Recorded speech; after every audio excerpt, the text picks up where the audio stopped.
I do want to touch on the politics of this because ultimately the buck stops with politicians who make these decisions. Now, Nick just reiterated what we did in the upper house of the New South Wales Parliament. We're in opposition.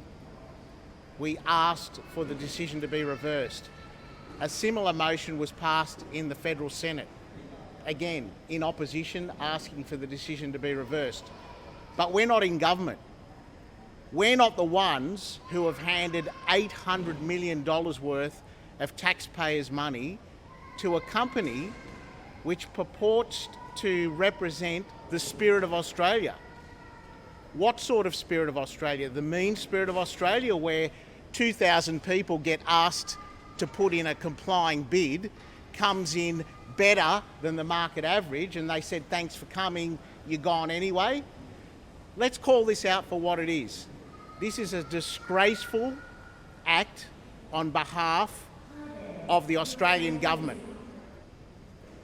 Australian taxpayers would be horrified to understand that their Prime Minister is complicit in an industrial relations agenda.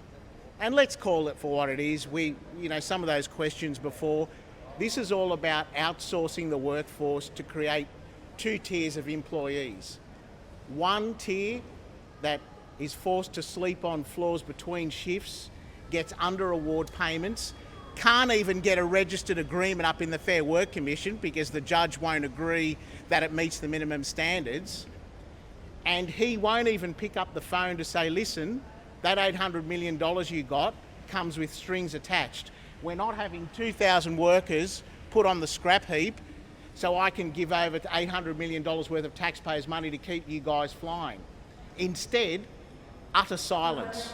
And I think it's incumbent upon all of us, particularly the opposition and the tax-paying public, to call out this Prime Minister and say, actually speak up.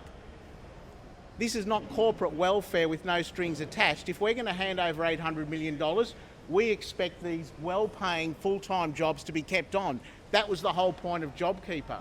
And the idea that you would have an Australian icon have the temerity to trade on the spirit of Australia, that collective goodwill, comradeship that we all are proud of, and yet sack 2,000 workers so a CEO can bring in his business model of undercutting good, full-time, well-paid jobs, unionised jobs, is absolutely disgraceful.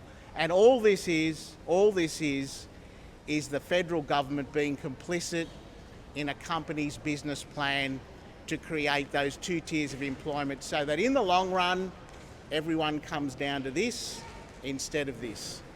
Let's call it for what it is. The Prime Minister needs to act. And if he doesn't act, he should be held accountable at the polling box.